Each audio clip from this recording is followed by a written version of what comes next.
one anecdote I was thinking about it when I was preparing to talk to you was there's a comedy podcast I listened to, and a comedian who is not a cinephile at all was in the theater, and the trailer for your film, which he knew nothing about, came on, and he went in 30 seconds from like, what's this? I don't need this to like, I'm crying.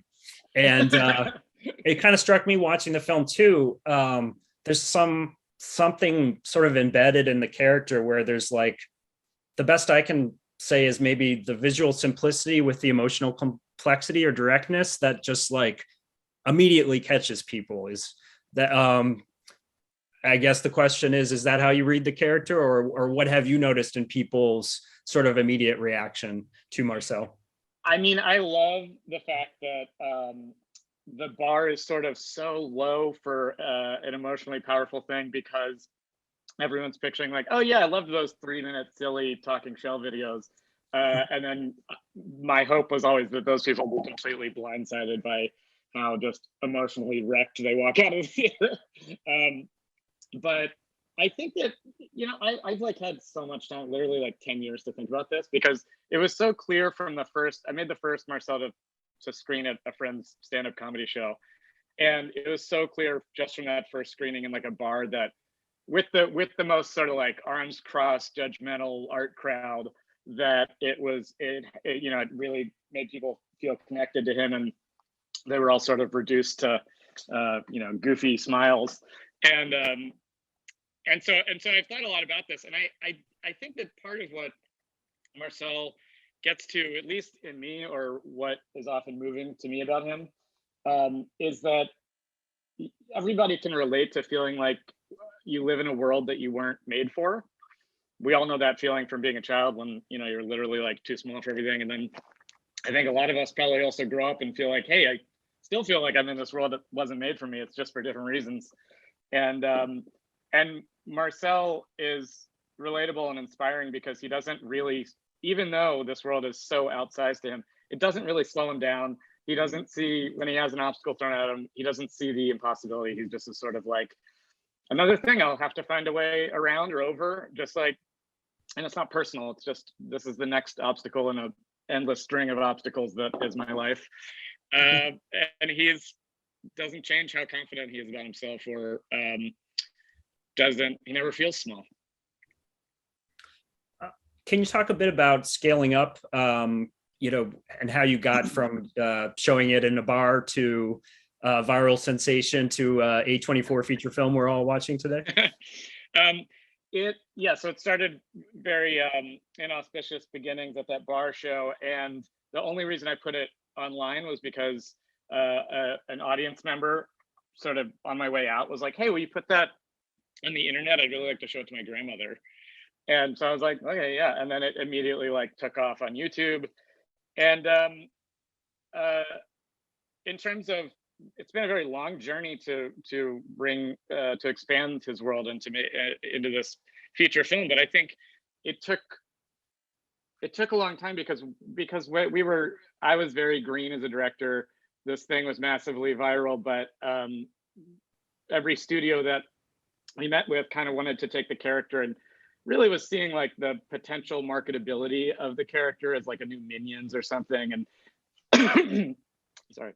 And most of the ideas that they were suggesting was sort of like grafting Marcel onto a more familiar sort of tentpole action adventure type movie. And I always just felt like that wasn't the right thing for him. It was very obvious. Literally somebody, like a studio head, recommended that we partner him with Ryan Reynolds and that they fight crime together, which is not a movie I wouldn't watch if I were stuck on an airplane, but it just was so clearly not right for Marcel. And so, we passed on all those things and kind of took the time to cultivate a group of people that would give us the creative freedom and were interested in making the kind of like very personal movie that we always wanted to make with the character. And that took a long time, but I'm really glad that we did that. I honestly can't imagine the movie being any other way. And I think the movie you're about to, or that you guys just watched, is like, now that I have a little more experience, I have no doubt that would have just died on the vine in a studio. Yeah, I mean, it was remarkable how, we just seen the credits for the film and how many people worked on it, but you were able to really preserve sort of a handcrafted and personal touch on a Yeah. large scale. Yeah, that was always like, I think so central. You were kind of talking about like, what is that special dynamic or something? I actually think it has something to do with the tension between, it's not quite, tension's not quite the right word, but weird magic between a completely authentic sounding off the cuff exchange and a animation process that is so labor intensive, so scripted, so locked down creatively. And when those two things are combined, I don't know, it just is really, it takes off.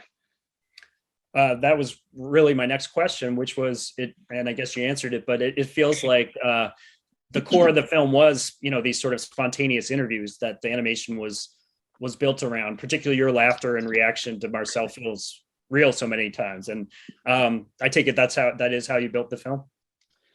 I mean, actually, like so much less than you would imagine. Okay.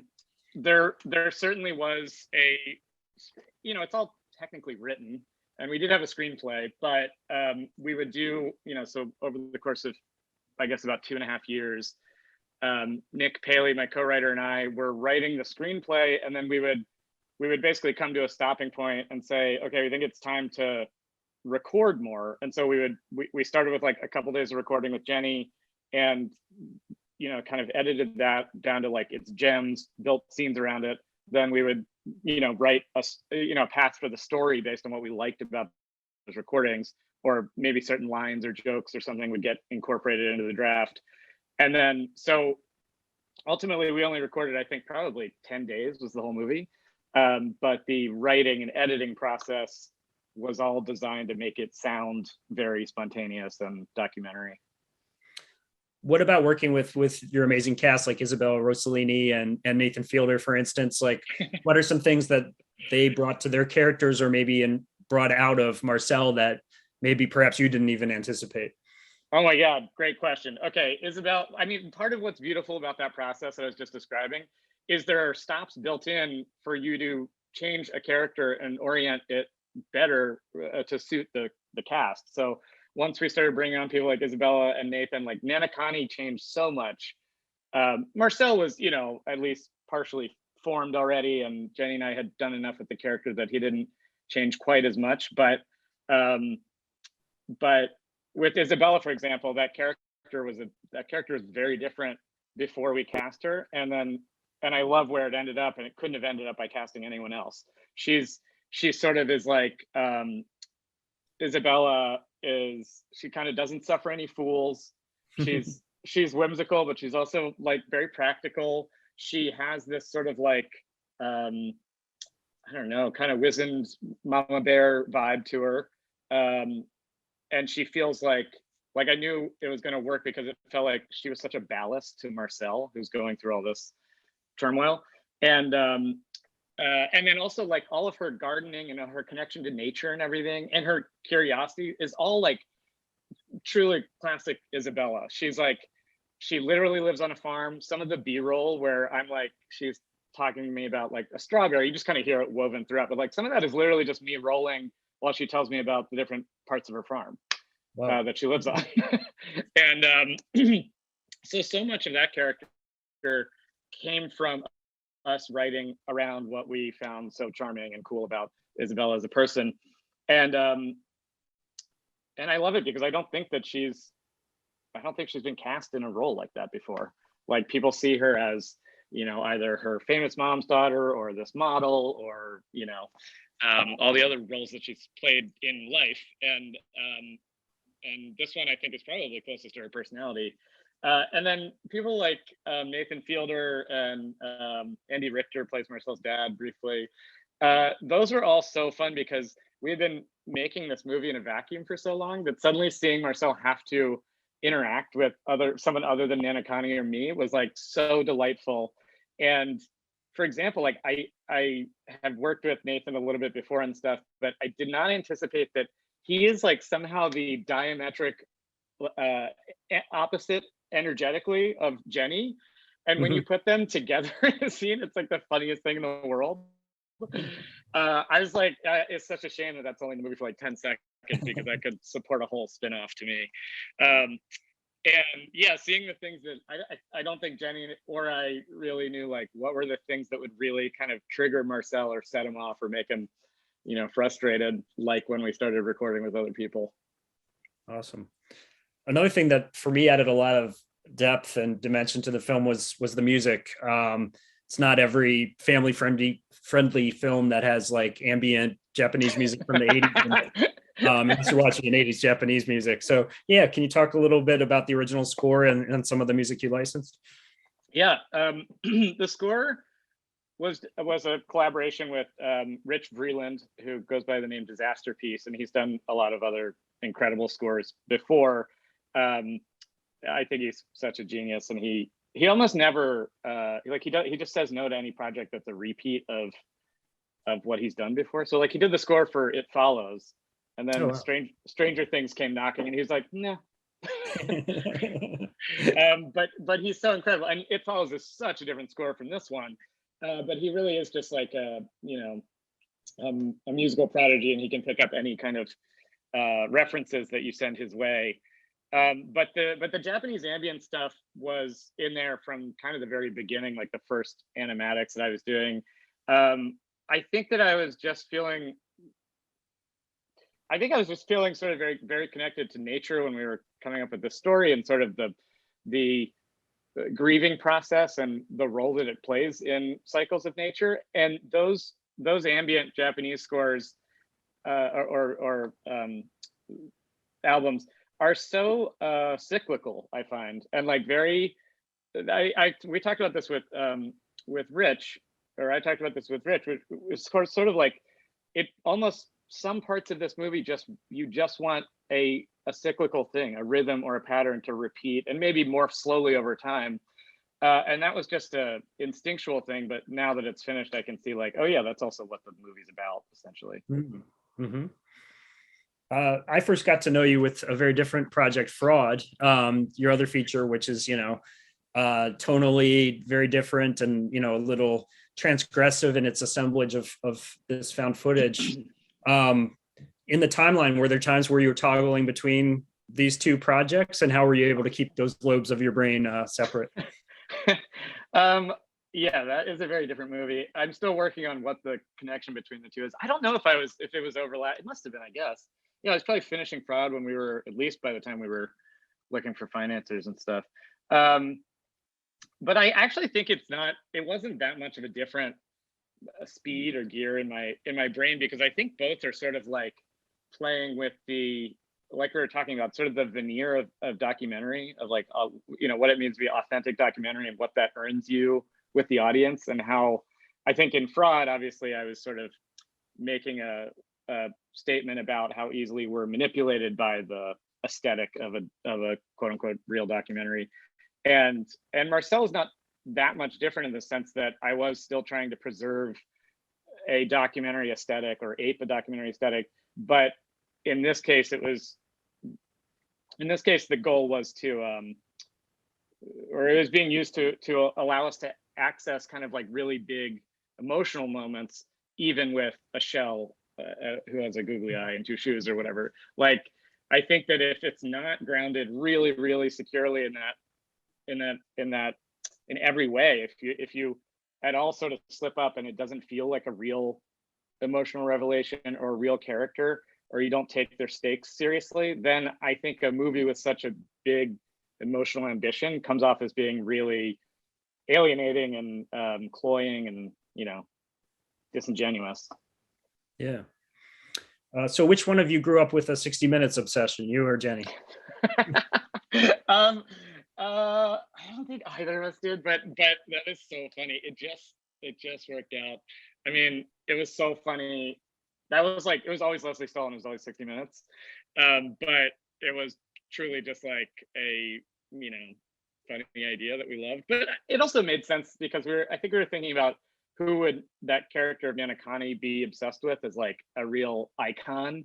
And Leslie Stahl is like one of those people that, while she's on TV and most people know her from 60 Minutes, she also was like a legit hard-nosed journalist when there were not a lot of women in that space, and broke a lot of barriers.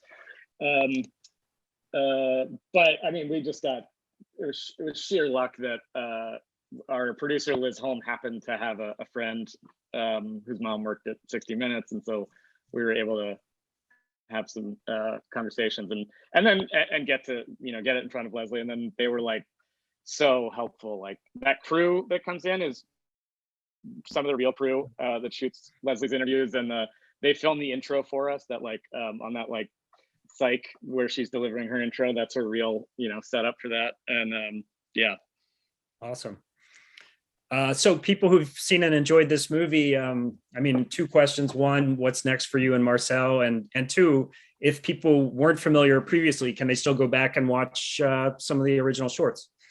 Yeah, the shorts are all still up. They're on YouTube. That's youtube.com. And they, I mean, it's funny. I think like all the stuff that's great about them still feels like Marcel to me, the personality of it. I just feel like I have such a deeper understanding of who that character is now. But yeah, sorry, what was the first part of your question? Oh, just what's next for you and perhaps for Marcel? I hope that we get to expand his story more. Hopefully people will go see this movie and there'll be a market out there for more Marcel stories. I really like almost the last thing that we did, or that I was like working on creatively, in terms of expanding the world, was the community members, which were always there's always a placeholder there in the script. And so I was always sort of afraid of that.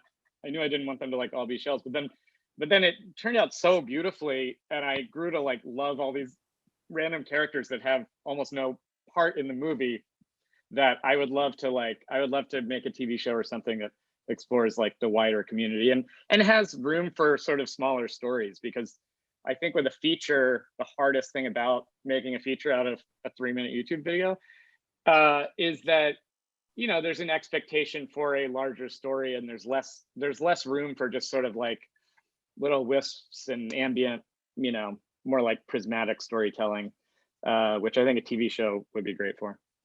Awesome. Yeah. Well, thank you so much for doing this, and congratulations on the film. It's really, sweet and beautiful and funny and moving. So thanks so much. A real surprise knowing you from Fraud and to this lead. I applaud you. Thanks so much, Eric. Yeah. And thank you for having me.